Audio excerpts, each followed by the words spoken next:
বিসমিল্লাহির রহমানির রহিম।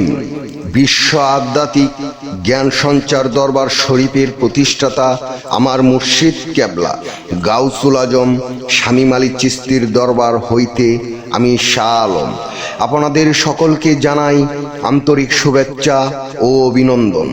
আমার মুর্শিদ কেবলা গাউসুল আজম শামীম আলী চিশতির দরবার হইতে আবারও কিছু আলোচনা নিয়ে আপনাদের সামনে হাজির হইলাম। আশা করি সকলে ভালো আছেন এবং সকলেই মনোযোগ সহকারী এবং ধৈর্য সহকারী শুরু থেকে শেষ পর্যন্ত আমার এই আলোচনাটি শুনবেন। আমি যে আলোচনাটি নিয়ে আপনাদের সামনে হাজির হইলাম সেই আলোচনাটি হলেন নবী নূরের তৈরি না মাটির তৈরি। এই নিয়ে কিছু আলোচনা করিব, তাই সকলেই মনোযোগ সহকারী এবং ধৈর্য সহকারী শুরু থেকে শেষ পর্যন্ত আমার এই আলোচনাটি শুনুন। শুরুতেই বিশ্বের সকল স্তরে লোকদের উদ্দেশ্য করে বলছি, আমার লক্ষ্য আমার মুর্শিদ কেবলা গাউসুল আজম শামীম আলী চিশতির লেখা গ্রন্থের বিষয়বস্তু আপনাদের সামনে উপস্থাপনা করা, যাতে আপনারা সকলেই হাকিকত জানতে পারেন, বুঝতে পারেন এবং হাকিকতের জ্ঞান নিতে পারেন। আমি যে আলোচনাটি নিয়ে আপনাদের সামনে হাজির হইলাম, এই আলোচনাটি আপনাদের জন্য অনেক গুরুত্বপূর্ণ। এই আলোচনার মাধ্যমে আপনারা জানতে পারবেন নবী নূরের তৈরি না মাটির তৈরি। তাই সকলেই মনোযোগ সহকারী এবং ধৈর্য সহকারী শুরু থেকে শেষ পর্যন্ত সম্পূর্ণ আলোচনাটি শুনুন। বর্তমানে অধিক অংশ তরিকাপন্থী এবং ওয়াহাবিদের মধ্যে একটাই প্রশ্ন যে নবী মাটির না নূরের তৈরি।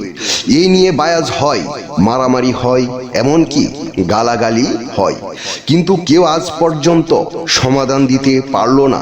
দুই পক্ষকে শুধুই তর্ক বিতর্ক করে।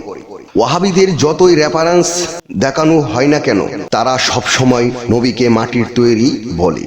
আবার তরিকাপন্থী লোকেরা তারা বলে নবী নূরের তৈরি। এই হলো বর্তমান অবস্থান। আমি শাহ আলম বলতে চাই, নবী মাটিরও তৈরি না, আবার নূরেরও তৈরি না। তাহলে নবী কিসের তৈরি? এই প্রশ্নের উত্তর কি? আমার কথা হলো, যার ভিতরে যা সে নবীকে দেখেও তা। যার ভিতরে মাটি সে নবীকে মাটির দেখে বা মানে। যার ভিতরে নূর সে নবীকে নূর দেখে বা নূরের মানে। এখানে একজনের ভিতরে যদি মাটি থাকে সে নবীকে নূরের দেখবে কি করে বলেন? যেমন কারো চোখ যদি কালো চশমা থাকে সে তো সবকিছুই কালোই দেখবে, আর কেউ যদি লাল চশমা পরে সে তো সবকিছু লালই দেখবে। এইসব ওয়াহাবিদের যতই বুঝান না কেন, তারা নবীকে মাটির তৈরি বলবেই যতদিন বা নিজের ভিতরে নূর জাগ্রত করতে না পারছে। আমরা যারা তরিকাপন্থী মুর্শিদের দয়ায় আমাদের নিজেদের ভিতরে নূর জাগ্রত করতে পেরেছি, তাই আমরা নবীকে নূর মানি এবং নূর জানি। একজন লোক ফজরের নামাজ পড়ার জন্য মসজিদের দিকে যেতেছিল, অন্য একজন সারা রাত চুরি করে বাসায় যাচ্ছিল। এমন সময় রাস্তায় দুজনের দেখা। যে নামাজে যাচ্ছিল সে ওর চুরটাকে মনে করলো হয়তো সেও তার মতো নামাজ পড়তে যাচ্ছে। এদিকে চুরটি ভেবেছে এই লোক মনে হয় আমার মতো সারা রাত চুরি করে বাসায় যাচ্ছে। এখানে দুজনের দৃষ্টিভঙ্গি ভিন্ন রকম।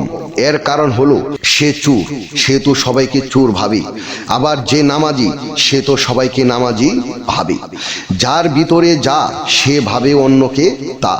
হে তরিকত ভাই বোনেরা, নবী নূর বা মাটির তৈরি এটা মূর্খ বিষয় নয়। নবীকে কতটুকু তোমার ভিতরে ধারণ করতে পারবে এটাই মূর্খ বিষয়।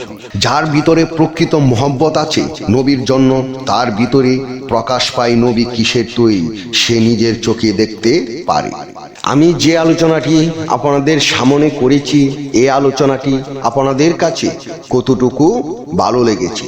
যদি ভালো লেগে থাকে তাহলে আমাদের এই চ্যানেলটি সাবস্ক্রাইব করে দিবেন। সামনে ভালো ভালো আলোচনাগুলো পেয়ে যাবেন। এবং আপনারা সামনে কি ধরনের আলোচনা চান আমাদেরকে কমেন্টে জানাবেন। আমরা চেষ্টা করিব আপনাদের পছন্দ মতো আলোচনা নিয়ে আসতে। আমার এই আলোচনাটি করতে যাইয়া কথা ভাষা চন্দে যদি কোনো ভুল হইয়া থাকে সকলেই আমাকে ক্ষমা ও সুন্দর দৃষ্টিতে দেখবেন। সকলেই আমার জন্য দোয়া করিবেন, আমি যেন আপনাদের সামনে ভালো ভালো আলোচনাগুলো নিয়ে আসতে পারি এবং শোনাইতে পারি। সর্বশেষে সকলের চরণে হাত রেখে একটি কথা বলতে চাই, আল্লাহ গোপনেরও গোপন। সেই গোপনকে পাইতে হলে একজন কামেল মুর্শিদের কাছে যাইয়া বায়াত গ্রহণ করে সেই গোপন ইবাদত ও গোপন সাধনার মাধ্যমে আল্লাহকে লাভ করিতে হইবে। সকলে ভালো থাকবেন, সুস্থ থাকবেন। আল্লাহ হাফেজ।